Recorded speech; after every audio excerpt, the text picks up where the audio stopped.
Bienvenue au podcast Inspiration Santé avec votre hôtesse Émilie Boileau. Le podcast pour vous inspirer à rejoindre la santé optimale. Merci à Stéphane de Équipe Castleman chez RE/MAX de nous accueillir dans ses locaux.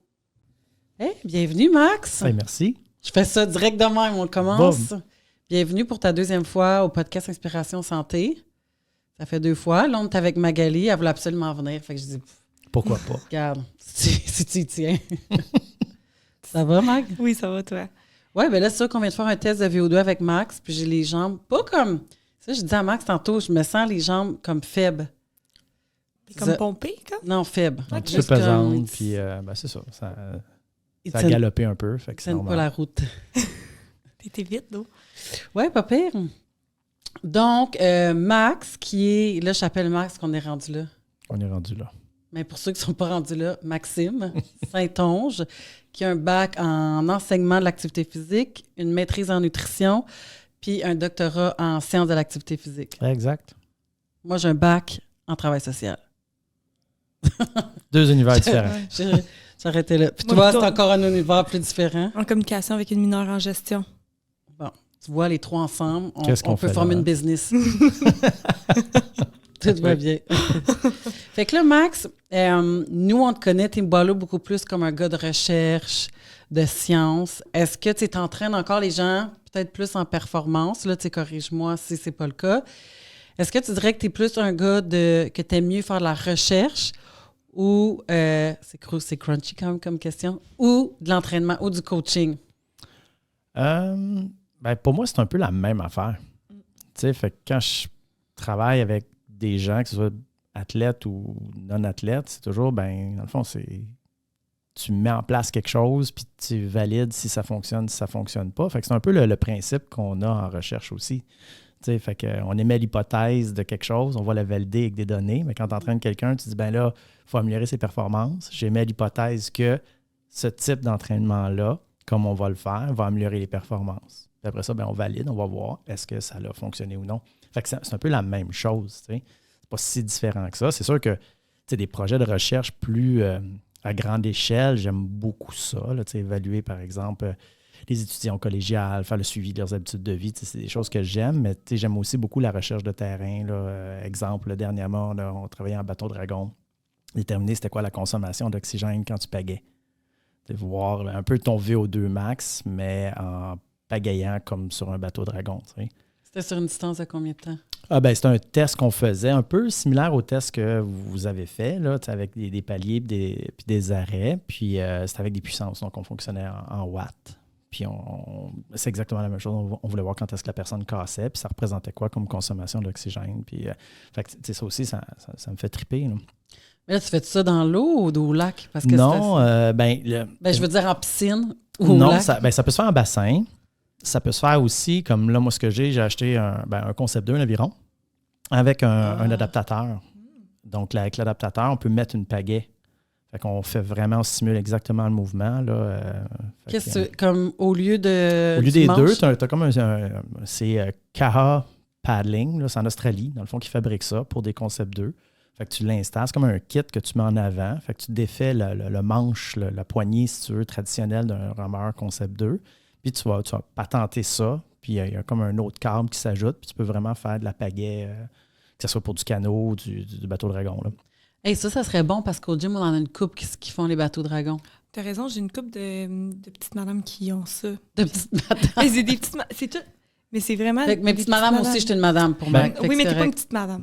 Je suis une madame. Tu Pas sais, petite. en bateau dragon, ce qui est fascinant, c'est que tu as ça. Donc, tu as le commun des mortels qui fait ça un peu en team building ou avoir le sentiment de sport d'équipe puis de presque performance. Là, ils se donnent vraiment. C'est vraiment du bateau dragon communautaire. Puis tu as jusqu'à l'équipe nationale. Oui. Où est-ce que là, c'est une autre game, mais c'est un sport qui est relativement nouveau. Moi, c'est ça qui m'a fasciné un peu, c'est qu'on n'a pas beaucoup de données. Il y a pas, mettons en aviron.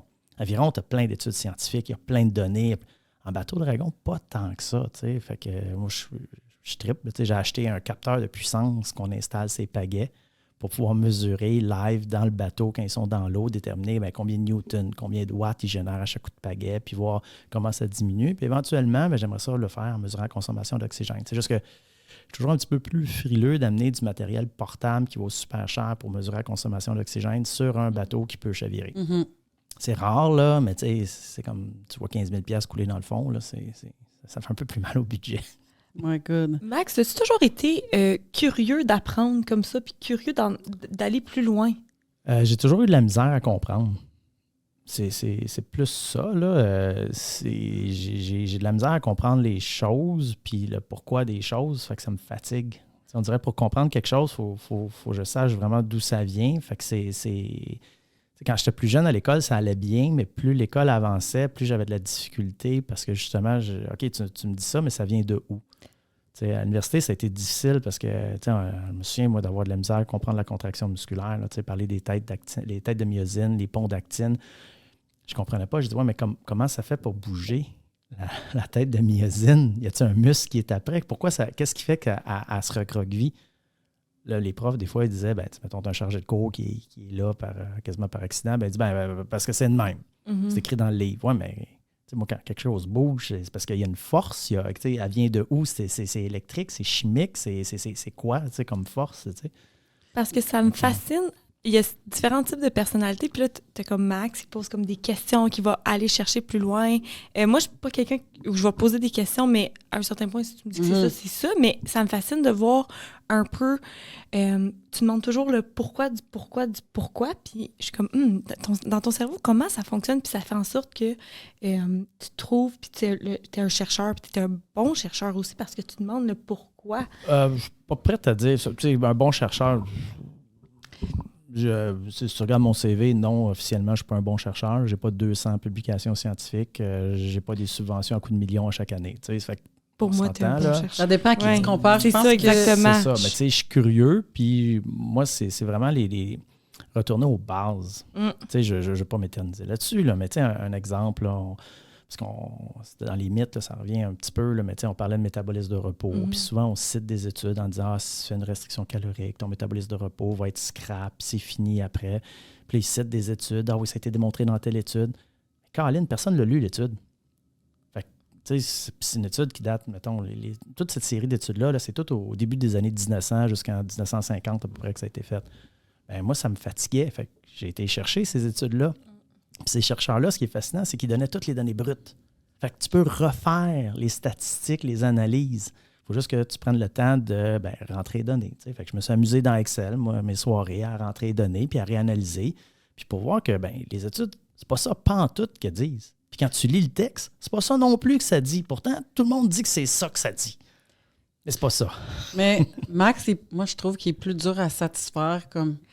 C'est comme OK, puis OK, quoi. Fait que, c'est toujours comme ça, mais je pense que ça dépend du niveau de complexité. Mm-hmm. Ce que toi, tu as fait, universitaire, je pense qu'il y a quand même un niveau de complexité. Puis, moi aussi, là, on en a fait des recherches en travail social, mais de comprendre, d'être capable d'analyser des recherches, c'est une autre affaire aussi. Oui. C'est bien beau que tu le lis, si tu comprends rien. Fait que ça aussi, c'est difficile. Mais toi, tu te satisfais pas. OK, si je dis, ouais, mais Max, mettons, 70% de ma clientèle, les femmes en ménopause, ils prennent du poids, puis leur métabolisme est lent. C'est sûr, c'est pas acceptable. Oui. OK, ouais, mais qu'est-ce qui te fait dire ça? Qui t'a évalué? OK, mais eux, ils font quoi? Est-ce qu'ils étaient sédentaires? Est-ce qu'ils consomment de l'alcool? Est-ce que, tu sais... Fait que c'est correct, c'est comme ça qu'il faut que ça soit. Mais je pense que c'est des gens comme ça que ça nous prend pour être de meilleurs entraîneurs, pour être de meilleurs... Tu comprends? C'est comme moi, j'ai envoyé un courriel. Ouais, mais tu penses à ça? Puis là, je suis comme... Non, mon cerveau est même pas allé là. Oui, mais toi, au moins, tu vas apprendre, puis tu as une ouverture. Fait que je pense que dans le domaine de l'entraînement, les mythes, ça part de beaucoup, beaucoup d'entraîneurs, de gens qui ont dit à leurs clients, ça. C'est ça. Fait que là, on va dire... Ouais, mais moi, c'est 80-20, là. C'est sûr, c'est 80-20 pour perdre du poids. La nutrition, c'est 20%. Puis on est bon pour garrocher des affaires. Puis, tu sais, moi, je suis pas meilleur qu'un autre. C'est juste que j'ai eu l'air fou, puis je me suis planté, je pense, plus souvent qu'un autre. T'sais, moi, je suis allé présenter, j'ai eu l'opportunité de présenter un congrès international. Là. C'était la première rangée, c'était en Grèce en 2004. La première rangée là, des gens en avant, c'était tous les auteurs de mes livres de référence. Ça, c'était la première rangée. Fait que là, moi, j'ai 8 minutes, je m'en présentais sur quelque chose, puis honnêtement, tout le monde s'en sacrait de ce que je présentais. Ils dormaient en avant, tu sais. Puis ça m'est arrivé dans des présentations de parler de quelque chose que pour moi, c'était évident. Tu sais, un exemple, tu lances le 80-20, puis tout. Puis là, à un moment donné, il y a quelqu'un qui lève une main. Ouais. Ça vient d'où votre 80-20?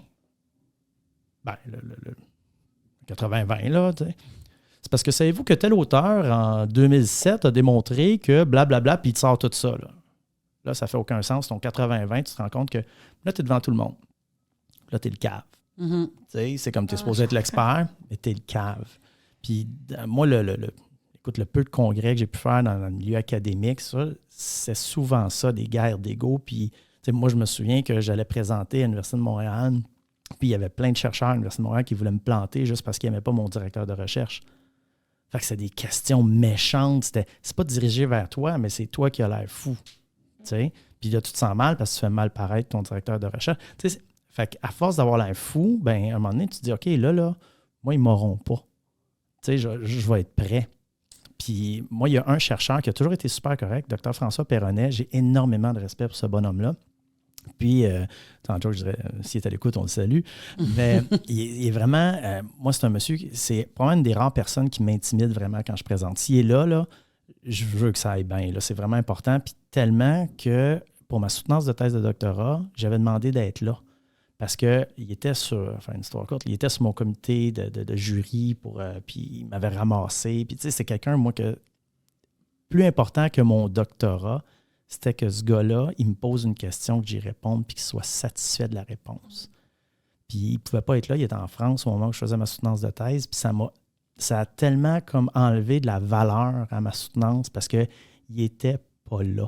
Puis j'aurais aimé ça qu'il me pose une question puis que je puisse y répondre. Tu sais, pour moi, là, ça, là, mon doctorat, là, c'était la question de Perronnet. Si j'y réponds, je l'ai, je le mérite. Tu sais. Toutes les autres, c'est pas important. Fait que, pour faire boucler la boucle, je pense que c'est à force d'avoir l'air tata puis de te planter qu'à un moment donné, ça fait tellement mal. Tu te dis, OK, là, puis autre que l'aspect là, égocentrique, de dire, je me sens pas bien quand c'est à un moment donné, tu réalises que, ouais, mais je fais du tort aussi. Tu sais, je propage une connerie, là, je dis une connerie, il y a du monde qui vont dire, ah ben, OK, s'il dit, il a dû faire ses devoirs, ça doit être vrai. Puis tu réalises que, ben, moi, je trouve dans le domaine de l'entraînement, il y a beaucoup de choses qui se disent, puis c'est pas vérifié, puis c'est pas du monde, puis c'est ça qui est le pire, c'est que c'est pas du monde qui veut le mal faire. Non. C'est ça. Aujourd'hui, pourquoi je voulais qu'on parle des mythes, c'est qu'il y a deux choses. Dans ma vie personnelle, quand on est dans des parties, je me fais souvent parler d'entraînement et de nutrition, puis tu veux pas, là. C'est juste comme ça me tente pas, mais on dirait que les gens, ils pensent qu'il y a juste ça qui t'intéresse, fait que c'est comme, ils viennent te parler de tout ça, puis t'es comme, vraiment, là, je suis obligée de répondre. Puis honnêtement, je réponds pas. Ah oui, c'est vrai. Tu sais, souvent, c'est comme des mythes, ça fait aucun sens, comme oui. Puis tu as les clients. Les clients que j'entraîne en privé qui vont me dire, ouais, mais là, on va-tu faire des abdos parce que c'est sûr que j'aimerais ça comme avoir une petite définition de ses côtés. Là, on n'a pas fait vraiment d'abdos depuis 2 semaines. Fait qu'après, tu te dis, est-ce que je prends mon temps puis j'explique tout ça, puis est-ce que la personne veut entendre puis tu sais, va comprendre? Ou je fais comme, ah oui, tu sais, on va en faire des abdos puis parce qu'elle va être contente. Puis fait que vous, comment vous agissez quand ça vous arrive? Je sais pas, Max, toi, comme sur le terrain, il y a des gens qui disent des choses, puis... Ben, moi, j'ai le luxe parce que ben, j'ai un doctorat, j'ai déjà ça où est-ce que je peux affirmer avec plus d'autorité quelque chose. Ça ne veut pas dire que ce que je dis fait plus de sens. Mais tu sais, je peux imposer un petit peu plus. Là. Je peux intimider un petit peu plus. Fait que ça me donne une certaine latitude. Pas que je souhaite intimider, mais je peux me permettre de répondre. Tu sais, quelqu'un me dit une connerie, je peux me permettre de le reprendre. Je te dirais qu'il y a plusieurs années, je me faisais un fun de le reprendre puis d'être assez cinglant, là, tu sais, de ramasser la personne. Maintenant, c'est de dire, OK, comment je peux reprendre la personne pour qu'elle comprenne puis qu'elle puisse dire la bonne chose après? Ce qui est un petit peu plus difficile. Puis, en termes de clients, moi, j'ai le luxe de ne pas avoir à faire de service à la clientèle. J'ai pas besoin que le client aime ça puis qu'il soit content. Si le client n'aime pas mon approche, puis moi, j'appelle pas ça des clients, c'est des athlètes. Une madame de 75 ans qui vient, moi, c'est une athlète. Là, je la traite de la même façon, c'est le même processus. Ça ne veut pas dire que j'ai fait courir un marathon en 2h05 puis je suis déçu. C'est pas ça, mais j'ai la même structure, si on veut. Puis si ça ne fit pas, si les gens, c'est pas ça qu'ils veulent, ben c'est bien correct. mais ils iront avec quelqu'un d'autre. Je n'ai pas arrivé à dire, ben là, il faut que j'aie absolument 35 clients ce mois-ci, sinon je vais fermer, je vais être en faillite. Si je n'ai pas de clients, ben j'ai pas de clients. Puis si j'ai des clients avec qui je ne m'entends pas bien, ben ça ne reste pas. Ces gens-là, ben on ne fait pas affaire. Là, puis d'habitude, ça s'épure assez vite. Puis c'est pas qu'ils sont fins, pas fins, puis que... Fait que j'ai plus la latitude de dire les affaires. Ouais, mais c'est quoi que tu entends de tes clients? Ça serait quoi un mythe qui revient puis que tu dis OK, ouais. Écoute, un mythe, moi, qui me titille le plus, là, c'est fort probablement je prends du poids parce que je mange pas assez. On l'entend tellement souvent, celle-là. Ouais, j'ai trop coupé, là, c'est pour ça que j'engraisse. T'sais. Ça, ça me. Tu sais, c'en est un qui vient un petit peu me chercher, là, parce que, tu sais, ben, comment t'expliques ça? Tu crées-tu de l'énergie? Toi, tu vas travailler pour Hydro-Québec là, parce que tu alimentes une centrale? Là, ou comment tu fais pour expliquer qu'il n'y a pas assez de calories qui rentrent, mais toi, tu es capable d'emmagasiner un surplus? Tu dépenses trop d'argent pour ton revenu, mais ton compte de banque, il augmente pareil. Plus tu dépenses, plus ton compte de banque, il monte. Ça ne marche pas. Puis les gens, quand tu leur parles, puis tu fais l'analogie avec l'argent, ça, ils cachent tout de suite. Mm-hmm. Alors, je dépense plus, mon compte diminue, c'est certain. OK, mais calories, ça... Ah non, mais c'est pas pareil, les calories. Ben, c'est de la thermodynamique. Veux-tu qu'on en parle? Là? C'est des principes de physique qui sont assez robustes. Là. Ça ne marche plus. On est dans le trouble. Mais après, quand tu creuses, je mange pas assez au déjeuner ou au dîner. Mm-hmm. Ouais. Parce que là, j'ai sauté des repas. Tu sais, c'est dans ça, tu manges pas assez quand? Ah, ben c'est juste, je mange un repas par jour, mais après, tu vois, le repas, il s'étend jusqu'au soir, puis il y a des grignotines, puis... C'est fait qu'encore là, Exact. c'est quoi pas manger assez? Ben c'est ça, tu sais, parce que... Puis le pire, c'est que ces gens-là, quand tu es soumis à une restriction calorique pour vrai, là, puis par restriction calorique, je vais dire, là, écoute, on coupe tout, mais on s'arrange juste pour être certain qu'effectivement, ils ne mangent pas assez. Juste pour le fun, là, pour voir qu'est-ce qui va se passer. Et là, leur vie change. Là, leur quotidien n'est pas pareil. Ah, j'ai bien plus de fatigue. Tu sais, ils remarquent. Là. Fait que tu me dis qu'avant, tu ne mangeais pas assez, mais tu n'avais aucun de ces symptômes-là. Tout allait bien. Là, depuis qu'on ne mange pas assez, écoute, tu ne files pas, tu as de la misère à finir tes journées. Ça se peut-tu qu'on n'a pas la même définition de ne pas manger assez? Ça se peut-tu que ta perception de ne pas manger assez est à peu près dans le champ? Là? C'est ça. Tu ne manges pas assez des bonnes choses, tu sais. Mais là, ça peut tellement être d'affaires. Mais moi, je veux dire quelque chose qui a comme rapport, mais pas rapport. Je pense que les trois, puis je m'avance à dire ça, on a une intelligence émotionnelle. Là, je peux pas commencer à quantifier parce que Max va me demander des prêts. Mais comment? Pas en intelligence émotionnelle. On va la qualifier. On va la qualifier. Puis, on est du genre, je le sais, je peux le dire parce que j'ai eu Maxime comme coach. Fait que c'est correct. Puis, on est associés, fait qu'on se connaît bien. Puis, si quelqu'un me dit « je mange pas assez », on va probablement une relation, on va établir une relation avec la personne, puis on va aller creuser. Puis, il y en a des entraîneurs ou peu importe qui vont s'arrêter là. « Ah, elle mange pas assez. » C'est sûr, elle mange pas assez. T'es-tu allé creuser? Puis, c'est quoi sa perception? Vraiment, elle, sa perception de pas manger assez. Puis, en tout cas, fait que je pense que ça, moi, ça m'a beaucoup aidé dans le coaching. Puis, tant que tu n'as pas créé une relation avec la personne, elle ne sera pas en confiance, elle va être méfiante. Déjà là, c'est des gens qui arrivent, qui se sentent vulnérables, puis qu'ils se sentent comme « Ah, j'ai pris du poids, c'est moi, mon corps, j'ai un métabolisme qui est lent. » Puis c'est pas bien, là. C'est comme moi, quand je vais chez le dentiste, là, puis quand j'ai mes broches, puis il prend des photos avec toute la bouche ouverte, honnêtement, comme je me sens pas à mon 100%. Là. Ouais. Fait que c'est la même chose quand les gens y arrivent, ils se sentent pas bien, sont déjà méfiants. Fait que c'est comme d'établir un lien, d'essayer de comprendre.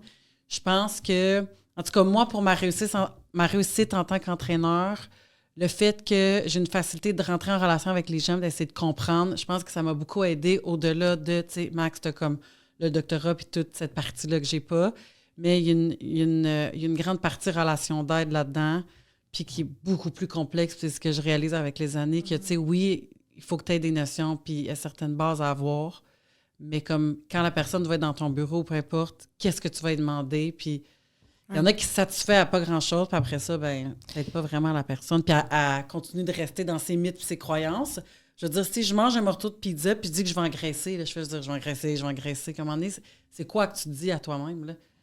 Je sais pas si je vais engraisser pour vrai. Si je fais juste dire je vais engraisser, là, je pourrais l'essayer pour voir. Ben, exactement. Mange un morceau de pizza par jour et regarde ce qui se passe. Moi, je mets mon argent sur tu vas perdre du poids, tu vas avoir faim puis tu fileras pas.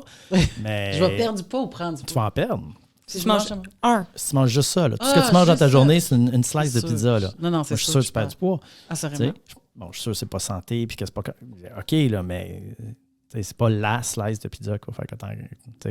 Mais c'est juste d'aller le vérifier puis de le tester, mais on dirait qu'on a peur. Tu sais, moi, des fois, je dis aux gens, hey, on va essayer 1000 calories par jour, voir que ça a l'air. Ah, mais non, je peux pas, puis c'est pas bon, puis on va l'essayer une journée. Juste voir, tu sais, c'est quoi 1000 calories? Comment tu files sur 1000 calories? Tu sais, tu te croches, ben, si tu viens tout croche, tu mangeras, tu sais, on le saura, tu sais, mais juste voir que ça a l'air expérimenté. Mais les gens, ils ont peur, non?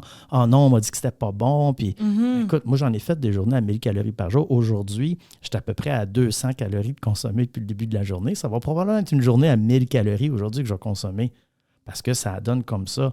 C'est-tu grave? Ben, je pense pas de faire de combustion spontanée ce soir, là, tu sais, c'est-tu souhaitable? Ben non. Mais tu sais, c'est pas la fin du monde. Puis je suis pas en train de dire, il faut que tout le monde mange 1000 calories par jour, mais c'est juste, essaye-les, puis regarde que ça a l'air, au lieu de tout de suite sauter aux conclusions, dire, ah, c'est pas bon. Puis tu sais, les mythes, c'est ça souvent. On prend pas la peine d'aller vérifier.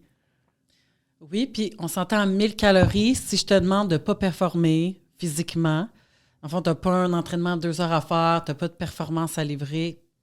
C'est pas la fin. Tu vas avoir faim. Je serais curieuse de voir à 1000 calories, de te faire faire un workout à 2 heures de l'après-midi, de 90 minutes, comment tu te sentirais. Ben, c'est ça, c'est sûr, là, je serais pas capable. C'est ça, mais il faut que les gens y comprennent aussi. Là, c'est comme, est-ce que tu regardes pour la performance ou tu veux juste t'entraîner pour t'entraîner ou tu fais rien de la journée?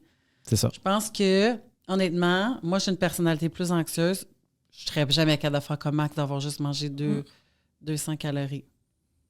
Toi non plus, je pense. Non. Ben moi, je viendrais un monstre, je pense. Parce que tantôt, j'ai demandé, tu veux-tu dîner? Il a dit non. Je dis, non, tu c'est dîneras ça. pas? Il dit non. OK. Mais tu sais, c'est pas un comportement que j'encourage à faire, là. Tu sais, c'est pas ça, mais c'est juste, tu dis, je pense que je deviendrai un monstre. OK, mais est-ce que tu deviendrais un monstre? Quand que je mange pas, j'ai un peu faim, je vis une mauvaise mort. Ben, ça, je le sais. OK. Mais tu sais, c'est à valider, essayer peut-être, tu sais, quand tu manges pas, mais si tu manges 1000 calories, c'est juste d'aller valider, d'aller voir est-ce que ça fait une différence, qu'est-ce que ça change. Puis tu sais, c'est surtout ça là, qu'on ne fait plus. Puis c'est un peu ça la méthode scientifique. Tu sais, tu vas expérimenter, tu collectes des données, puis on dirait que ça se fait pas. Les gens le font pas. Mais les gens sont pressés aussi. Je veux dire, moi, je l'ai dit aux gens, viens 6 mois, là, on va l'essayer. Comme le groupe Transformation, je dis, après tes 3 premières semaines, ça se peut que ton amie, elle a une collation qui a ajoutée parce que, je sais pas, elle a super faim l'après-midi. Toi, ça se peut que... J'en avais une qui mangeait juste 2 repas, là. Puis c'était correct. Fait que ça dépend. Mais plus ça va, plus tu apprends à connaître la personne. OK, on va essayer ça pour 3 semaines, on se revoit. Exact. On l'essaye, on voit, parfait, ça marche bien. Fait que... c'est ça. On essaie, on regarde, ça marche pas, on ajuste. Exact. Mais c'est ça. Moi, je trouve à l'entraînement, ça manque beaucoup. C'est collecter des données. Il y a beaucoup d'entraîneuses qui ont peur d'évaluer. Si j'évalue puis ils n'atteignent pas les résultats, c'est comme je ne suis pas compétent. Ben non.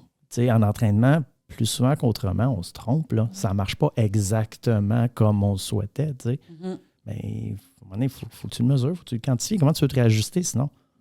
Mais comme mon fils était hospitalisé souvent, puis le nombre de fois que je dis « il n'est pas correct », pourrais-tu vérifier telle affaire? Puis, à un moment donné, il était opéré d'urgence. Il me disait qu'il était correct. Je suis comme, tu comprends pas. Ils l'ont rentré d'urgence, puis ça n'a pas été long. Ça faisait comme 3 fois que je leur disais, s'il vous plaît. Fait que comme il y a des erreurs partout, là. Ah oui?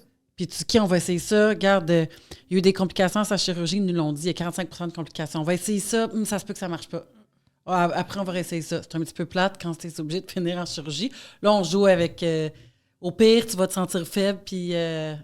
proche de perdre connaissance, mais tu ne devrais pas mourir. Exemple, l'entraînement à jeun, je vais perdre plus de poids sur l'entraînement à jeun. Il y en a qui disent oui, il y en a qui disent non. Ça y est. Regarde ce que ça donne. Mais fais pas juste aller au feeling. Collecte des données, regarde plusieurs affaires. Là. Moi, je trouve que c'est là que mon rôle vient entrer en ligne de compte, c'est de dire OK, mais on va mesurer ça, on va mesurer ça, on va mesurer ça, puis on va regarder vraiment qu'est-ce qui change. Pas juste y aller, me semble que oui, ou j'ai perdu du poids sur la balance, ou je n'ai pris. Ben, on va regarder, les déterminants de la perte de poids, c'est quoi? Ben, on va essayer de regarder ton niveau d'activité physique sur 24 heures, peut-être. On va essayer de compiler ça, puis voir qu'est-ce qui change pas. Parce que Max a arrêté du genre à dire, OK, parfait, tu vas me faire 100 wall ball, 2 minutes d'aviron, 2 minutes de bike, après avoir mangé ton gruau, après tu vas me faire ça à jeun. On va évaluer. Ouais, on va voir. Ça aurait été genre choses que tu m'aurais dit. C'est ça. Après ça, on va voir. C'est de même que le nombre de fois que je fais tel test à mes clients puis on leur fait. Oui. OK, on va travailler telle affaire, mais si tu n'écris rien, tu fais rien. Et je pense qu'il y a des personnes, entraîneurs, que ils s'en foutent. Genre, c'est comme, c'est comme... Écoute, tant que tu as des clients, tant que l'argent rentre, pourquoi tu changerais? C'est ça. C'est quand tu es une business. Ouais. Mais tu veux-tu te démarquer? Ça, pour moi, ou tu veux-tu genre vraiment aider la personne? C'est ça qu'il faut se demander aussi. C'est ça. C'est quoi tes raisons? Exactement. Pourquoi tu fais ça? C'est quoi ta motivation à toi en tant qu'entraîneur? Puis Max, j'ai tout le temps dit comme, oh my God, t'es tellement pas un gars à l'argent ou un gars business. Comme, c'est vrai, je dis, comme il est généreux de son temps, tu vois vraiment qu'il veut, puis tu veux travailler avec des gens comme ça. Oui. C'est un peu les valeurs de Team Boileau aussi, de comment on prend notre temps. Oui, les gens ne comprennent pas qu'au début, là, comme l'approche est moins individualisée, mais plus que ça avance, plus que ça va s'individualiser. Puis, comme des plans, on s'en fout un peu. Là. Je te donne ta feuille le premier 4 semaines. C'est important. C'est ça. Blesse-toi pas, amuse-toi, expérimente des choses, apprends des choses. C'est quasiment sûr que tu vas te développer. Là, puis j'ai toujours dit, moi, il y a plein d'entraîneurs qui font leur carrière ces 2 premiers mois. Ils ont des clients pour à peu près 2 mois parce que les clients progressent les 2 premiers mois, puis rendu au 3e mois, premier plateau, pas capable de déroger du plateau, sortir de là, ça finit.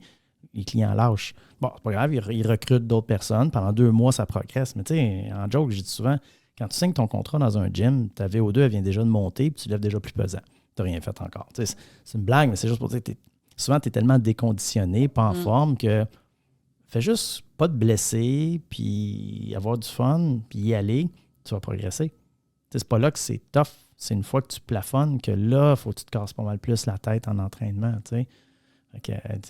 J'entendais justement des gens parler là, du principe du moindre retour en entraînement. Puis il expliquait ça que, mettons, c'était au début de ton entraînement, c'est là que c'était le plus payant, puis à la fin, mais c'est pas ça le principe du moindre retour. Le principe du moindre retour, c'est meilleur t'es dans quelque chose, plus ça prend beaucoup de ressources pour progresser de pas beaucoup. Tu sais, la sprinteuse de Sainte-Lucie là, qui a gagné le 100 mètres, il coupait 1/10 sur son 100 mètres, ça va prendre pas mal de travail. Il faut faire que tout soit parfait. Moi, couper mon temps sur un 100 mètres, moi, je pense qu'on peut le couper de moitié en 2 mois. Oui, ça dépend où tu pars. C'est ça. Puis moi, tu vas dire, Colin, imagine, il a coupé son temps de moitié, il est incroyable. Non, il était juste vraiment mauvais au début, puis là, il est juste un peu moins mauvais. Elle, écoute, c'est une bête, c'est incroyable ce qu'elle fait. Écoute, couper 1/10, moi, l'entraîner, je ne sais pas en 1 an comment je serais capable pour lui faire couper juste 1/10, tu sais. Puis je pense que les gens aussi, il faut qu'ils comprennent ça aussi, que quand si tu arrives de où tu pars, tu vas avoir plus au début, puis après ça, tu sais, on essaye, mais ça se peut que tu vas pas shaver 10 livres là, à tous les mois. Là. C'est ça que je dis tout le temps, tu sais, c'est plus tough. À un moment donné, tu sais, tu deviens plus habitué. Ton poids ne peut pas lever 10 livres à chaque fois. Au début, ils sont capables de monter de 10 livres. Hey, j'ai monté, puis moi, je monte de 2,5 en un mois. Mais plus tu es entraîné, plus que ça demande pour avoir de l'amélioration. Exactement. Fait que ça dépend où tu pars, ça dépend que ça fait combien de temps, ça fait ta technique, il y a plein de choses. Là. Mais les gens sont pas prêts à comprendre ça, ils veulent des résultats hier. Puis ils veulent avoir les mêmes qu'il y avait au début. Mais là, je progressais. Mais mes 4 premières semaines d'entraînement, j'ai augmenté ma force de 30 %. Fait que dans 8 semaines, il faut que ça continue 30 %. Hey, c'est pas linéaire, là.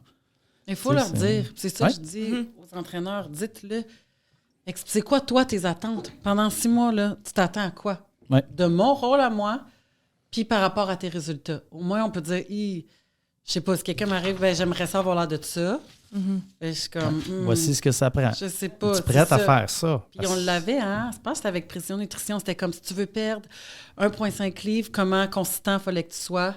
Ouais, puis là, plein de modèles. C'était comme, je trouvais ça intéressant de montrer aux gens. Tu veux-tu le suivre à 100 %? ou à 80 ou à 50. Honnêtement, j'aime mieux entraîner des gens qui veulent le suivre à 60. Parce qu'avec expérience, puis je vais parler avec expérience, à 100%, ils t'offrent 2 mois. Genre, je vais être ta plus belle transformation, mais comme 2 mois après, ils sont plus là. Au lieu de dire, j'aime mieux prendre mon temps, puis le faire, puis de me permettre un peu de loose que de comme trop donner, puis de plus rien avoir. Là. Puis moi, je demande tout le temps, c'est quoi t'es prêt à faire? Puis, je sais pas, tout. Non, t'es pas prêt à tout. On va, comme je te dis, on va te descendre à 1000 calories. Ben non, là, on peut pas faire ça, ou tu peux pas manger de repas libre, ou tu sais, on reste vraiment... Non. Bon, ben, t'es pas prêt à tout faire. Qu'est-ce que t'es prêt à tout faire? C'est correct aussi, tu sais. C'est juste de dire, au moins, tu vas pas me dire, c'est de ma faute, parce qu'on dirait, comme les entraîneurs, on sent souvent mal si nos clients n'ont pas de résultats, puis on va dire, c'est de ma faute. Je vais te dire, c'est comme mes cheveux, là. Là, je veux en venir au brun, j'ai passé le noir. Elle me l'a dit. Là, ça va être genre un rouille, pendant genre 2 mois. T'es-tu prête? Comme là, il faut que tu les laisses de même. Tu vas être prête, il va falloir tout le temps les couper. Puis là, ma soeur est comme, oublie ça, tes cheveux, tu vas être rendue avec les cheveux courts de même, ils vont péter en deux. Tu sais, fait comme, je dis non, pour vrai, je suis une fille qui est super patiente. Je vais tout faire ce qu'elle me dit.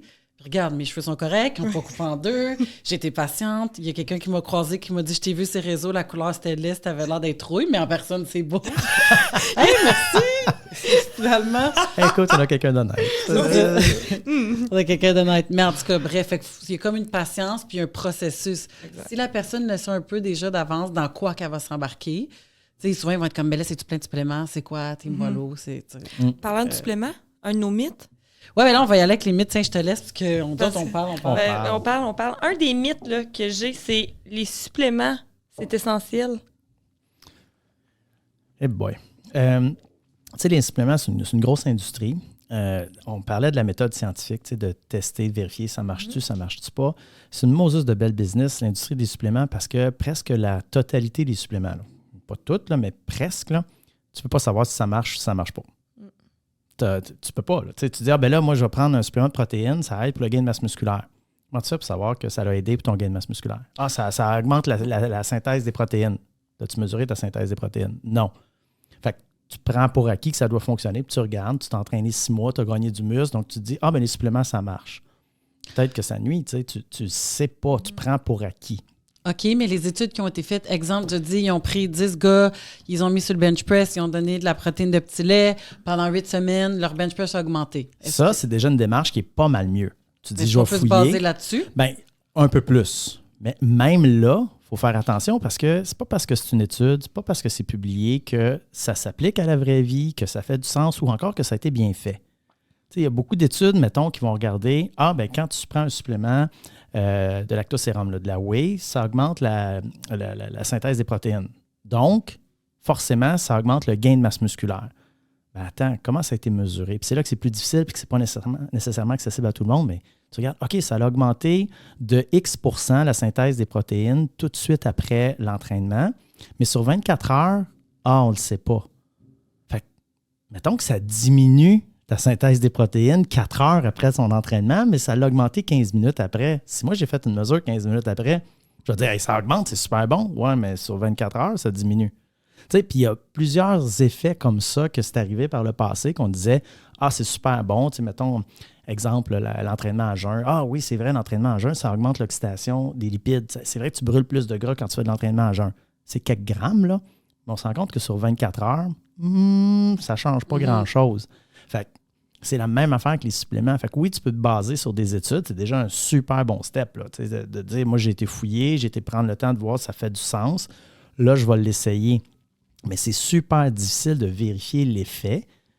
Puis qu'est-ce que ça donne, si ça vaut la peine. Fait que t'imagines-tu, tu as une industrie où est-ce qu'ils vendent beaucoup de produits. La majorité, tu ne peux pas savoir si ça marche ou si ça ne marche pas.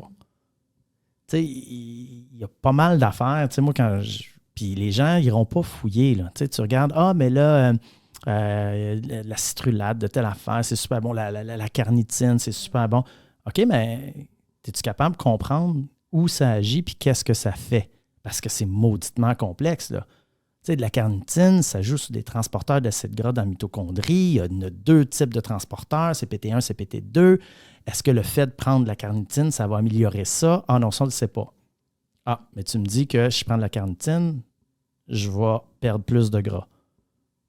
Tu sais, si tu n'es pas capable de comprendre le processus métabolique, tu es vulnérable. Mhm. C'est comme moi quand, dans cet exemple-là, là, j'ai une voiture électrique, je m'en vais au garage, il dit « Ouais, t'es rendu pour avoir une série de tests sur ton auto. » OK. 280$ pour les tests. Je dis « Bon, écoute, je suis rendu là, je vais faire attention à mon auto, je connais pas ça, go, on y va. » Je reçois mon rapport à la fin, je regarde le rapport, puis il y a genre, je sais pas, la moitié, 3/4 des tests qui sont pas faits.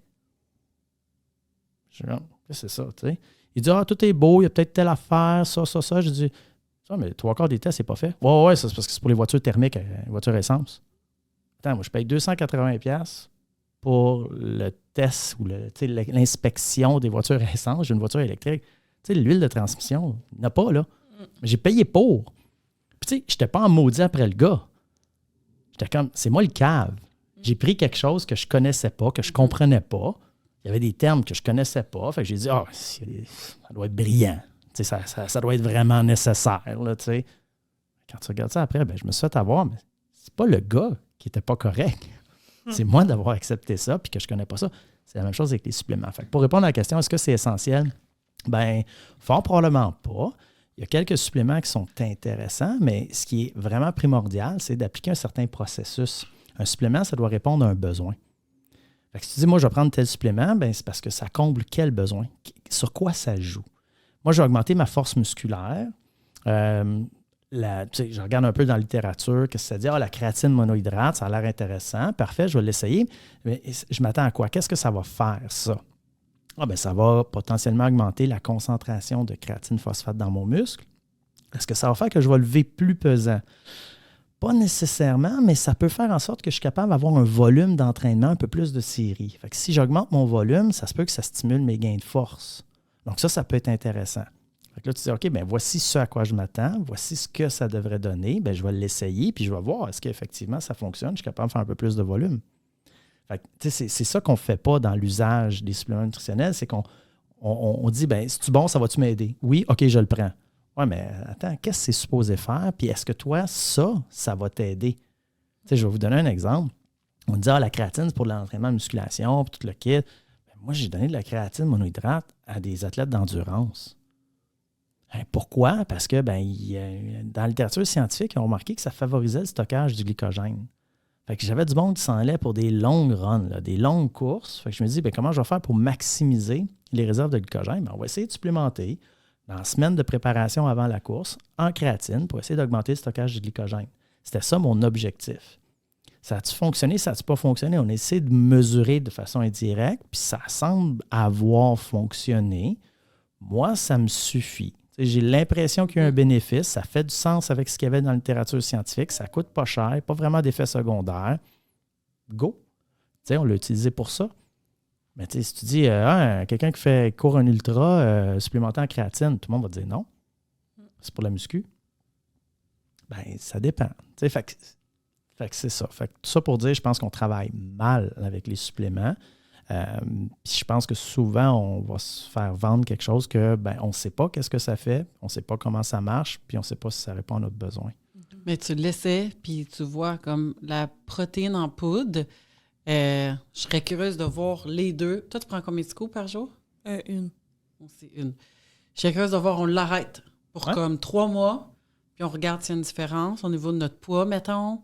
Là, il faudrait, mettons, après, ça serait de remplacer ces calories-là, par exemple, parce que c'est comme ça que c'est tough. 110 calories, il faut que tu remplaces tes calories, parce que sinon on n'aura pas la bonne réponse. Exact, si tu les protéines ou si tu le fait qu'il y ait moins de calories qui rentrent. Sauf que je dirais que pour Magali, qui est beaucoup plus assidue puis stricte avec son régime alimentaire et ses calories, ça serait le fun de voir si elle enlève, parce que moi, je sais pas, là, je mange pas tout le temps le même nombre de calories, fait que elle, ça serait facile, je remplace 110 calories, je remplace par quelque chose d'autre, je me fais genre 2 œufs, peu importe, j'enlève ça, de voir est-ce qu'il y a une différence après 2 mois. Tu sais, parce que je pense qu'on est venu qu'à le prendre aussi pour le goût. Oui, ça l'agrémente un peu ton gruau pour... c'est pratique, le côté pratico-pratique. Il y a définitivement des avantages. Tu sais, moi, dans mes céréales le matin, je mets un scoop de protéines parce que j'aime ça, ça me fait des céréales au chocolat. Tu sais. Ça te remplit. Moi, je veux dire, si je mets pas de protéines dans mon gruau, j'ai faim bien plus. Parce que le week-end, j'en mets pas.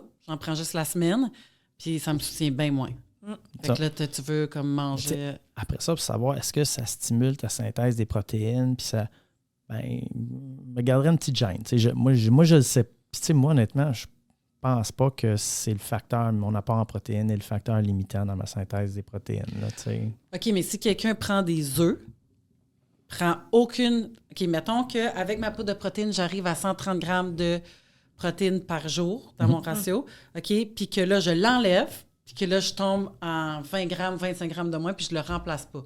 Peut-être que là, j'aurais des conséquences. Mais si, au lieu de la protéine, je substitue avec la vraie bouffe, des œufs, une canne de thon, je sais pas, tu sais, si... Moi, je pense pas qu'on verrait la différence physiologiquement. Je pense que C'est peut-être tu dirais, ah ben là, j'ai pas le temps de les cuisiner, mes 2 œufs, une fois sur 2, je le fais pas, puis C'est moins là, ça, pratique. c'est une autre affaire. Mais tu sais, moi, c'est la physiologie qui m'intéresse.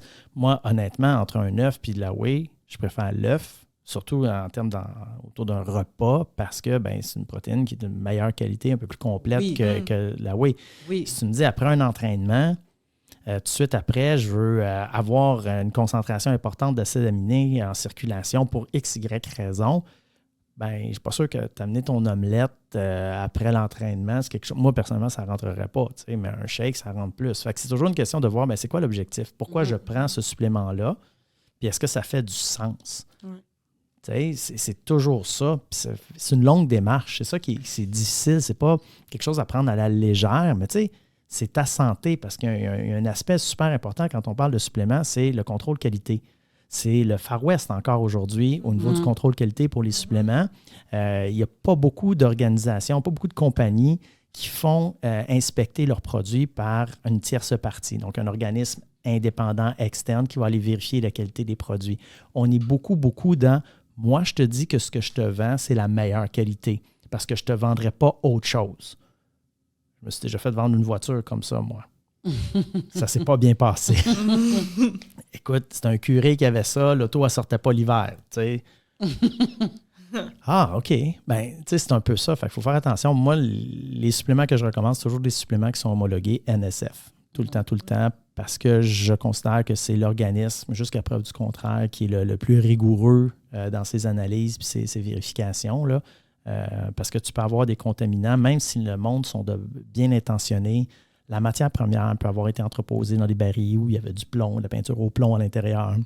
Tu te ramasses avec du plomb dans ton supplément. Puis, tu sais, tout le monde veut bien faire, là, mais c'est juste, mais j'ai pas pensé, moi, que les barils, que je me faisais shipper, il y avait de la peinture puis il y avait du plomb dedans. Ou, tu sais, c'est pas juste des méchants anabolisants là, qu'il peut y avoir. Là, tu peux avoir du chlore, tu peux avoir du mercure, du cadmium, plein de métaux lourds qui peuvent se ramasser dans des suppléments malencontreusement. Puis ça, ben, le vendeur, il le sait pas. Ouais. T'sais, il ne dira pas, ouais, j'ai peut-être des soupçons que. Il n'en a aucune idée. Lui, il est convaincu que son produit, ben, il est super bon. Puis il est honnête, là. Il n'est pas malhonnête, là. Je pense aussi avec les suppléments que souvent, on essaye de l'utiliser comme un plaster. On se dit, on va prendre des suppléments, ça va tout régler mes problèmes. OK, mais à la base, là, toi, tu manges quoi? Ouais, mais t'arranges pas, je prends mes greens. Oui, ça compense. Fait que ça compense, on se sent bien. Je pense que on se sent bien, tu sais.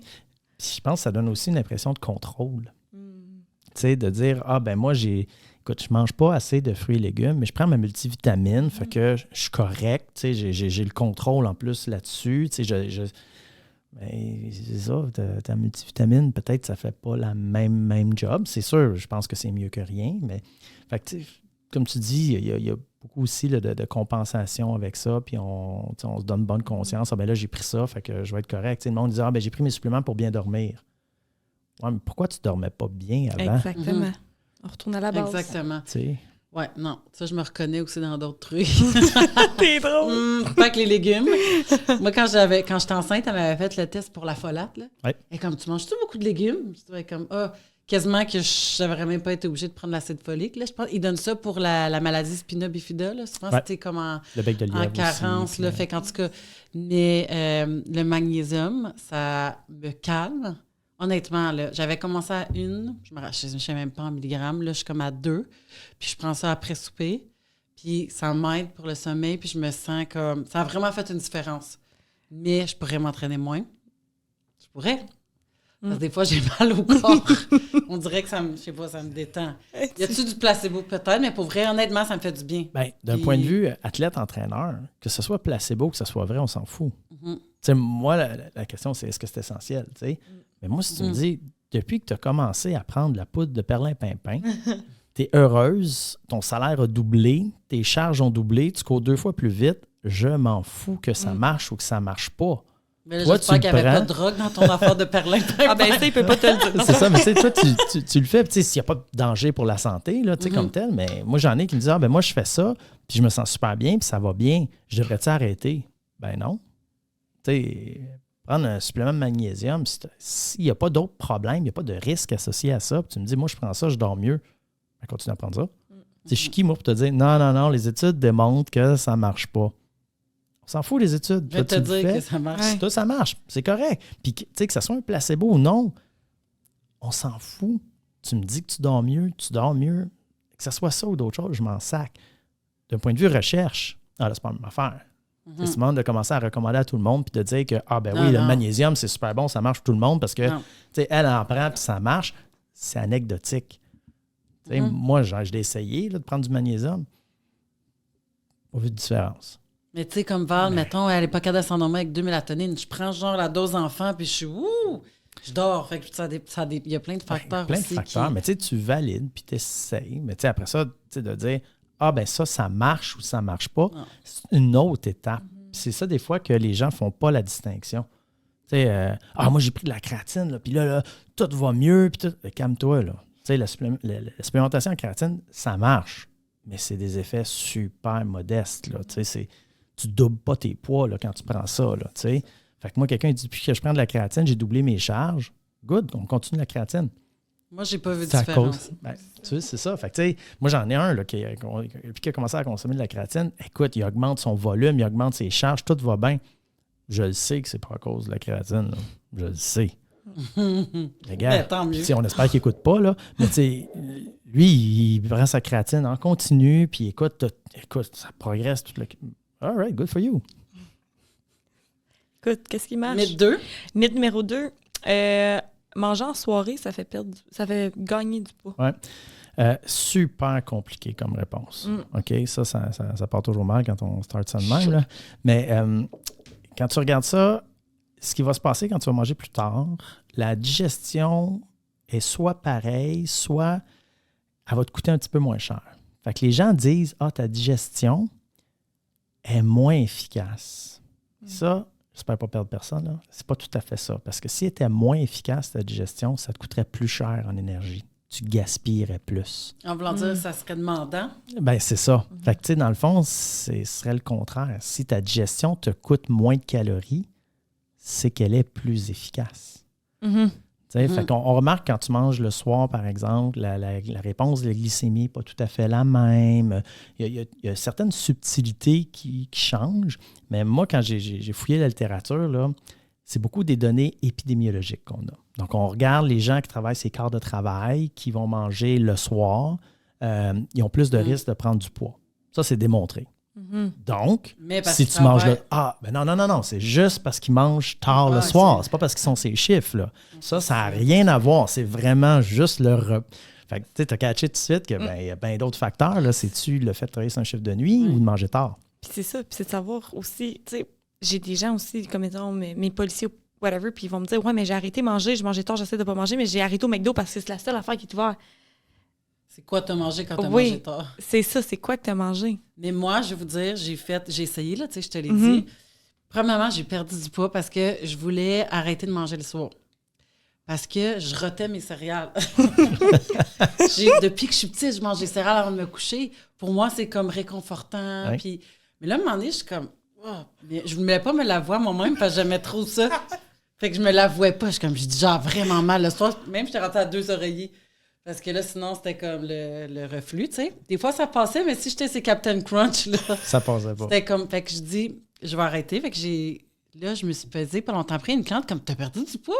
Mais moi, je réalise pas que je mange plus de céréales. Ça fait comme 6-7 semaines. Je dis, ben non, je n'ai pas perdu du poids. Je suis en 30 livres, comme Pierre. Fait que là, elle dit, non, va te peser. Moi, j'étais 125. Puis vu que moi, je mange tout le temps pas mal quand même dans ma affaire, mais j'ai juste coupé un repas. J'ai perdu 5 livres de même. Et...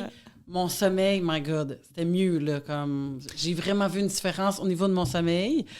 Puis pour le poids, c'est pas à cause que c'était le soir. Tant qu'à moi, c'est juste j'ai coupé des calories, je les ai pas remplacées par quelque chose d'autre. C'est ça. Puis, mais là, je voulais revenir, là, ça me gossait la réponse à l'insuline. C'est ça que tu as dit le soir? Tendance, c'est un petit peu moins bonne. Puis est-ce qu'il explique pourquoi?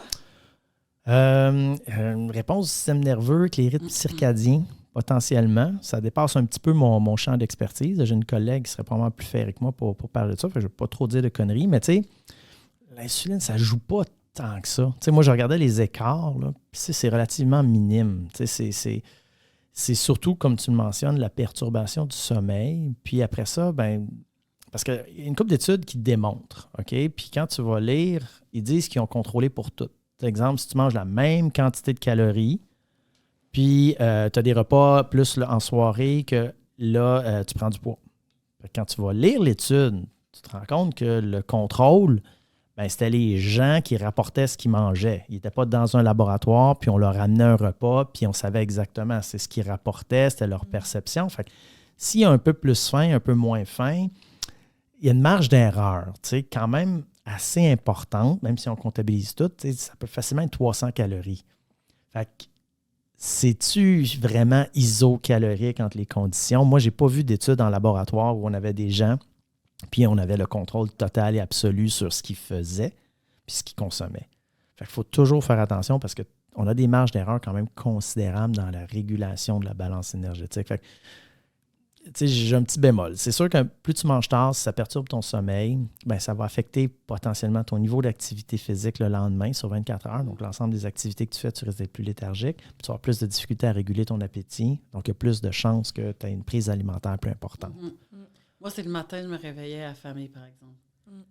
Comme vraiment, là. Puis, je serais capable de comme déjeuner un peu plus tard si j'ai pas mangé avant de me coucher, mais là, c'est comme... Non, j'ai extrêmement faim, là, fait que... Mais bref, je pense que quand tu manges souvent la même affaire, c'est plus facile d'évaluer que quand tu n'as aucune routine. Exact. C'est un peu décousu ton horaire, là. Ouais. Pour nous, c'est plus facile de voir, ça marche, ça marche pas. Exact. Est-ce que manger en glucides, c'est la meilleure façon de perdre du poids? Manger en quoi? Manger bas en glucides. C'est pas une meilleure façon qu'une autre. Le gros avantage, c'est que chez les gens qui sont très sédentaires, là, dans le quotidien, qui bougent peu, ils n'ont pas besoin tant que ça de glucides pour alimenter l'activité physique parce qu'ils n'en font pas. Fait que si tu coupes là-dedans, tu sais, écoute, en Amérique du Nord, là, c'est à peu près la moitié de nos apports énergétiques qui proviennent sous forme de glucides. Fait que 50% à peu près des calories qui rentrent, c'est des glucides. Je te dis, on les coupe. J'ai coupe de moitié, je viens de réduire mon total de 25%. J'ai 25% moins d'énergie qui rentre. C'est considérable. Fait que si je ne le remplace pas par d'autres choses, j'ai diminué d'un quart la quantité de bouffe que je mangeais, dans le fond, la quantité d'énergie que je consommais. Moi, si tu me demandes, vas-tu perdre du poids? Moi, je m'attends à ce que tu perdes du poids.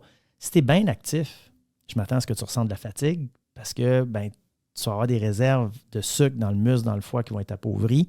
Ça risque d'être plus difficile de bouger. Ta perception de l'effort, elle risque d'être décuplée. Là, tu vas trouver ça, le même effort que tu faisais avant, tu risques de le trouver plus dur. Donc, ça se peut que tu en fasses moins longtemps que tu ne le fasses plus. Fait que ça, c'est mon inquiétude. Si tu es sédentaire et tu ne bouges pas, probablement que tu ne verras pas la différence. Le problème, c'est que tu vas peut-être perdre du poids, mais parce que tu es sédentaire, tu as pas mal de risques de mortalité précoce aussi. Puis si tu veux être plus actif, ça risque d'être un petit peu plus dur parce que tes réserves de glycogène sont faibles. Fait que ta perception de l'effort, tu vas trouver ça plus dur. Fait que c'est pour ça que moi, puis dans les études, quand tu regardes, ça marche sur des populations, là, sur des grands échantillons, ça ne marche pas plus que l'autre méthode à côté. Fait que ça se peut que pour quelqu'un, ça marche super bien, puis quelqu'un dit hey, « moi, j'ai perdu 80 livres là-dessus, puis tout va bien, la vie est belle. » Ça se peut. Tout se peut. C'est juste que si on applique ça à l'ensemble des Canadiens, ils ne perdront pas plus de poids que s'ils faisaient l'autre méthode à côté, tu sais. Puis moi, je trouve que la restriction à glucides, c'est relativement difficile avec l'alimentation nord-américaine. Puis ça peut limiter l'augmentation du niveau d'activité physique. Fait que ça, moi, ça me chicote un petit peu. Moi, je dirais qu'à court terme, ça fonctionne super bien. Moi, c'est sûr, si j'arrête ça demain, si je fais ça demain, mais oublie ça, mon niveau d'activité physique va en prendre une méchante drop. Ma motivation aussi, c'est sûr. Puis à long terme, je trouve que c'est difficile. Fait que si tu veux être zéro actif, rien faire pour rester assis. Et comme Max dit, tu as d'autres effets de ça aussi. Tu sais. Fait que je pense que ça dépend, mais sur un long terme, est-ce que c'est soutenable? Puis c'est extrêmement difficile aussi. Mais les femmes, je vais dire femmes, merci Mag, les femmes de notre âge, là, fait que dans les années 80, notre âge, Mag, elle a comme 15 ans de moins. 15 ans ou plus? 16 ans. Les femmes des années 80, Max, peut-être que tu peux être d'accord avec moi, il y a comme une croyance de couper les carbs totales qui existe comme moins maintenant, puis de moins manger pour perdre du poids. Ben, Fait c'est qu'ils ont peur. avec Montignac. Oui, le régime de Montignac. Couper pain, pâte, patate. C'est pas mal parti avec Montignac. Puis il y avait Atkins. Lui, c'était Atkins, c'était high fat. Même chose, c'était dans la même lignée. Là. Fait que les deux avaient des mises en vente différentes de leur diète. Là. L'un, c'était les combinaisons alimentaires. L'autre, c'était la forte teneur en gras. Là, mais c'était le même principe. Là. Au final, c'était de couper les glucides. Là. Mais c'est ça, ça donnait... tu sais, c'est pas la fin du monde de couper les glucides. Là. C'est juste, si toi, ben, t'es bien malheureux de couper les glucides, puis si toute la vie est rendue plus difficile, ben dis-toi qu'il y a bien d'autres options que ça. Là. Exact. Mais mettons là, qu'on va vers notre dernier mythe, OK? Parce que ça fait déjà 1 heure qu'on jase. Oh. Fait que je vais aller voir ça. Les calories in and out. Oui. C'est la seule chose qui importe en perte de poids.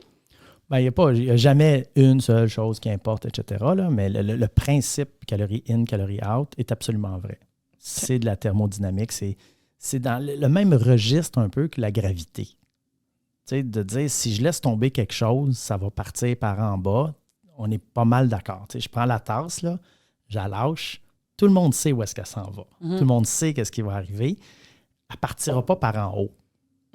Ben, les principes, les lois de la thermodynamique, tu sais, pour en physique, en chimie, quand tu as des lois, là, ça a été éprouvé. Là. Tu sais, il y a la loi de la gravité, il y a les principes ou les lois de la thermodynamique, là, mais c'est ça. Fait que rien ne se perd, rien ne se crée, tout se transforme, blablabla. Là. C'est ça. La difficulté qu'on a avec les calories in, calories out, c'est que combien il y a de calories qui rentrent, combien il y a de calories qui sortent. Ça, on ne sait pas. Fait qu'imaginez, là, avec votre budget, vous ne savez pas exactement c'est quoi votre salaire. Vous ne savez pas exactement combien d'argent vous dépensez. Est-ce que vous faites du profit ou vous êtes en déficit? Tu sais, en mettant en business, là. Si tu ne sais pas ça, là, ça va être très dur, on ne peut rien mesurer. Exact. Fait que là, après ça, tu vas dire, ah, ben écoute, les comptables là, sont tous dans le champ avec leur cash-in, cash-out, là, puis revenus, dépenses, là, ça n'a pas... Non, tu veux être à la scène près, là. Tu sais, c'est ça. Ben, les calories, on n'est pas capable d'être à la scène près. C'est ça qui est difficile. Fait que c'est pour ça que ça laisse place à plein de mythes. Tu sais, je ne sais pas exactement il y a combien de calories qui rentrent, je sais encore moins il y a combien de calories qui sortent. Fait que tu as une marge là pour... Je vais dire bullshiter, mais tu sais, tu as une marge pour te planter, dire n'importe quoi pour le justifier. Puis là, ils vont me dire, ben oui, mais Max, en arrière, la valeur nutritive, puis je le mets dans mon app. Fitness Pal. Puis ma montre, elle me le dit, mes calories. Ben, c'est ça, mais tu sais, à ça, si tu demandes toujours, ben, c'est quoi la marge d'erreur? Ça, c'est la question qui tue. Là. C'est quoi la marge d'erreur? C'est quelle marge d'erreur? Ben, tu sais, tu as un jeu d'à peu près 20 là, ces étiquettes nutritionnelles. La précision sur ta montre, là, moi, ma montre est à plus ou moins, je dirais, là, ces temps-ci, 700 calories en termes de précision. Je peux être off de 700 calories par jour. C'est pas qu'elle est bonne, pas bonne, c'est qu'il y a des limites dans ces outils-là. Tu sais, juste à la base, là, quand on dit glucides, lipides, protéines, là, 4 calories pour 1 gramme de glucides, 9 calories pour 1 gramme de lipides, 4 calories pour des protéines. Ben, du glucose, si ma mémoire est bonne, c'est 3,86 calories. C'est pas 4. Là, le monde dit, mais là, 3,86, 4, c'est pareil. Mais ça fait 0,2. Fait que sur 100 grammes, ça fait 20. Ça fait 2, pardon. Tu sais, puis quand tu fais ton cumul sur ta semaine, ben, ça fait 20, ça fait 200. Fait que tu cumules ta marge d'erreur. Tu sais, le gras, c'est la même chose. Là. De l'acide palmitique, je pense que c'est 9,87 calories par gramme. Tu sais, c'est ce qu'on appelle les facteurs d'Atwater. C'est une approximation, c'est une moyenne. Puis ça fait longtemps là, qu'on a ça. Fait que juste là, même si tu mesures tout à la perfection, tu pèses tout à la perfection, tu vas quand même avoir une marge d'erreur.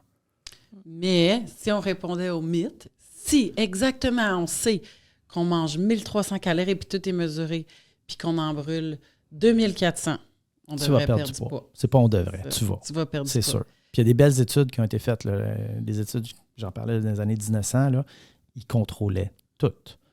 Tout. Là. Ils mesuraient l'urine, les excréments pour calculer les calories qui ressortent dans l'urine puis dans les excréments pour faire une balance énergétique le plus précis possible. C'est impressionnant. Là. Pendant 26 semaines, là, tout analyser ça, C'est des études de fou. Puis, étrangement, ben effectivement, quand tu es en déficit calorique, Colin, tu perds du poids. Puis quand tu es en surplus énergétique, Colin, tu gagnes du poids. Tu sais, c'est ça. Mais après ça, quand tu parles de gestion de poids, là, c'est pas juste une question de physique puis de chimie. Il y a qu'est-ce que tu fais, toi, pour créer ce déséquilibre énergétique-là? Qu'est-ce que tu fais, toi, pour être en déficit? Est-ce que ça, c'est sain ou ça ne l'est pas? Puis, ce que moi, je rajouterais, comme là, on s'en va compétitionner IROX, puis on a fait notre formation pour être certifié coach. Puis là, il y avait l'histoire de la sled.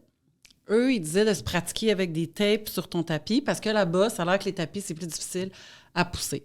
Fait qu'il y avait plein de questions comme comment je devrais mettre de poids sur ma sled. Mets le plus lourd que tu peux. Pratique-toi avec le plus lourd que tu peux. Ça ne sera pas assez lourd. Ça ne serait jamais assez lourd. Fait que moi, je dirais aux gens, bouge plus que tu penses. Parce que souvent, c'est pas... Il y en a qui en font trop, là, mais on va se le dire, on n'aura même pas la discussion. C'est genre le 1% de, mettons, notre clientèle qui en fait trop passer. Mais comme eux, ils disent dans la formation, laisse faire combien qu'on devrait mettre, combien ça va être à compétition. Pratique-toi as heavy as possible. Fais-le. Pas pour te blesser, là, tu sais, comme il y a une progression, mais tu y vas. Fait que c'est un peu la même chose, comme bouge. Puis tu sais, c'est drôle, mais quand Maxime est venu, on a parlé des déterminants de la perte de poids, puis ton entourage, je me suis mis à penser. Puis, tu sais, je la nommerai pas, mais il y a une personne que je suis plus souvent avec dernièrement, ben, elle a perdu comme presque 10 livres en juste passant du temps avec moi. OK? Ça, c'est qu'on s'entraîne ensemble. On partage des habitudes comme... Mais elle m'a influencé plus négativement. J'ai commencé à boire du tequila. Je suis comme, OK, toi, tu perds du livre, moi, je bois du tequila. Wow, belle influence que tu as sur moi. Mais on s'entraîne ensemble. Puis là, je vais chez eux m'entraîner. Fait qu'elle, c'est comme plus motivant. Elle ne peut pas te choquer. Puis elle est déjà déterminée à le faire. Là. On s'entend. Là. Fait qu'avec qui tu te tiens? Ouais. Qu'est-ce que tu fais de tes fins de semaine? Ouais. Fait que même à ça, ton chum, ta blonde, c'est quoi qu'il fait? Comme ça a tellement une importance. Puis elle aussi, ce qu'elle me disait, elle a vraiment une grosse appétit. Puis moi, honnêtement, j'ai pas comme... Je pense que j'en ai une grosse, mais quand je me compare à d'autres mondes, je suis comme, OK, je mange comme un oiseau. Puis c'est vrai aussi, c'est quoi ton appétit? Comme celle qui a une grosse appétit, elle va avoir beaucoup plus de challenges puis de défis quand elle va manger, de s'arrêter de manger. Moi, un repas, j'irai pas me chercher une deuxième assiette. Puis je suis rassasiée puis je suis contente. Mais quelqu'un qui a toujours un appétit comme ouvert, ça va être challengeant, là, toujours confronté comme à... Oui, puis tu sais, c'est de voir pourquoi l'appétit est stimulé comme ça. Tu sais, c'est un appétit, c'est une faim physiologique ou c'est une faim hédonique, là, tu sais... Vraiment, dire, mais moi, j'aime ça manger. Il y en a qui disent, là, j'ai besoin de manger. Puis, calme-toi, là, t'as pas. Moi, j'ai plus l'approche, c'est juste de la bouffe, là. Oui, mais il y en a, c'est une passion. Il y en a, c'est une grande passion. Ah non, les épicuriens, moi, je suis tellement pas épicurienne. Là. Comme je me contente à pas grand-chose. Mais c'est super correct. Oui, c'est ça. Il n'y a pas quelque chose qui Si t'aimes la bouffe, c'est correct. Il n'y a rien qui te dit que tu es obligé d'en manger beaucoup. Ou de trouver des bonnes manières de rendre de la bonne bouffe ou de la bouffe qui... tu sais, être fun avec ça, tu sais. Moi, c'est toujours ça. Il y en a qui c'est sûr. Exact. Tu sais, c'est plein de facteurs, mais la régulation de l'appétit, c'est vraiment fascinant. Tu sais, plus tu bouges, plus l'appétit est stimulé. Plus ta faim va être précise. Les mécanismes de satiété vont être de plus en plus précis, plus tu dépenses de l'énergie. Fait que si tu commences à t'entraîner, puis là, tu bouges plus, puis tu coupes tes calories beaucoup, tu vas ressentir la faim, ça va être plus difficile. Fait que, tu sais, c'est de doser les affaires. Là, là j'ai peut-être trop coupé, j'ai peut-être trop augmenté, puis là, tu te réajustes, mais il faut que tu observes les choses, il faut que tu vois qu'est-ce qui se passe. Pas juste d'y aller au pif, de dire « Ah, ben là, j'ai fait ça, ça n'a pas marché. » OK, mais pourquoi ça n'a pas marché? Parce que ça ne marche pas. Non, qu'est-ce qui ne marche pas? Ah, ben je ne sais pas. Ben, tu vas recommencer la même maudite affaire. Tu n'as pas bénéficié de ça. Tu sais, un échec, c'est super payant. Tu essaies quelque chose, ça ne marche pas, puis tu sais pourquoi.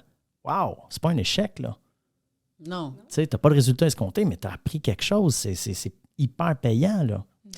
Mais tu sais, si je compare mon Golden à genre le, je sais pas, le Chitsu de quelqu'un, c'est sûr qu'ils n'ont pas le même appétit, là. Non. Mais tu sais, je me rappelle quand j'étais petite, ma grand-mère disait que ma soeur, on mangeait comme des oiseaux. Je pesais en 5e année comme 49 livres, là. J'étais extrêmement petite. J'avais pas une grosse appétit. C'était comme... J'y allais avec mon feeling, là. Quand t'es jeune, tu manges comme... Moi, je mangeais à ma faim, je pensais pas à ça. C'était correct, mais je pense qu'il y a des gens qui sont beaucoup plus... Je sais pas qu'est-ce qui fait ça, puis... La masse musculaire. La masse musculaire, c'est ça.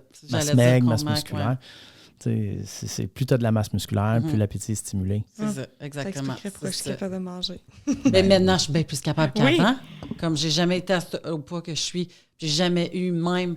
Je n'étais pas entraînée comme ça à 24 ans, 25 ans. Même entraînée, j'aurais une plus grosse masse musculaire, là, sûrement. Ça serait beaucoup plus... Pas sûrement, là, mais à 25 ans, à m'entraîner comme ça, c'était bien plus facile. Mais là, je vois l'appétit, c'est un game Ben, changer. c'est ça. Puis c'est ça, quand on parle de perte de poids, maintenant, tu as des personnes obèses qui ont une masse musculaire super imposante.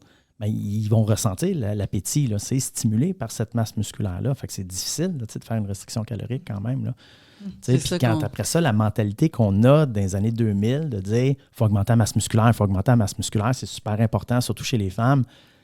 Moi, je l'ai dit ça. OK, mon projet de doctorat, écoute, on a travaillé là-dessus sur l'hypertrophie, puis chez les femmes ménopausées. Mais de plus en plus, je réalise que c'est pas la masse musculaire qui est si importante que ça. C'est qu'est-ce qu'elle est capable de faire, cette masse musculaire-là.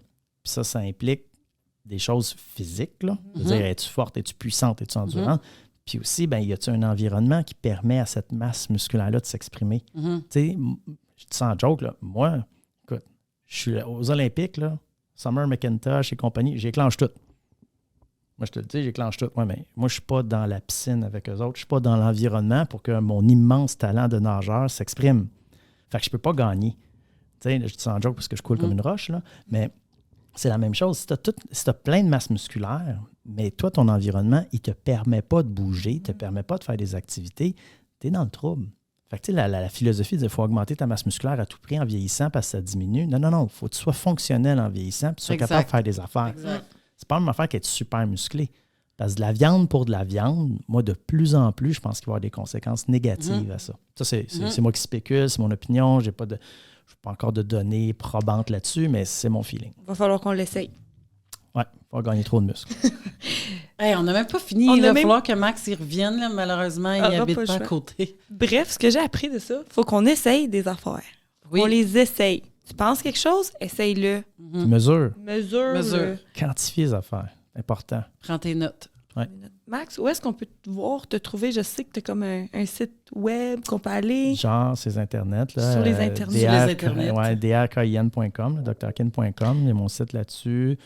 J'écris des articles de temps en temps. Je fais des balados de temps en temps. Là, je n'ai refait un là, dernièrement. Là, fait que de temps en temps, je ponds quelque chose. Oui, si jamais vous avez aimé Max, je pense que c'est le Sans Fil podcast que tu es allé, right? Oui, avec deux chic tips. Ça a été super le fun. Puis si jamais ils veulent suivre tes formations aussi, tu as des formations en ligne, si je ne m'abuse. Oui, totalement des formations parce que c'est de la vulgarisation scientifique, mais c'est quand même des formations à... C'est ça, c'est les vraies affaires. Là. Quand tu dis science-based, là, c'est science-based, c'est pas bro-science. Ben, j'en ai des clients qui aiment ça, puis que je te réfère à eux. Puis je dis, allez voir, puis ils aiment ça, avoir le pourquoi du comment. Alors, Il y en a beaucoup, ça les intéresse. Ouais. Les gens sont capables de comprendre. Moi, je dis tout le temps, si moi je l'ai compris, la majorité des gens sont capables de Ben, je comprendre. suis pas d'accord, mais en tout cas. Ah, moi je te dis. là-dessus. Tu savais. On fera un autre podcast pour... pour la suite des mythes. Yes, merci Max. Plaisir, merci à vous. Merci.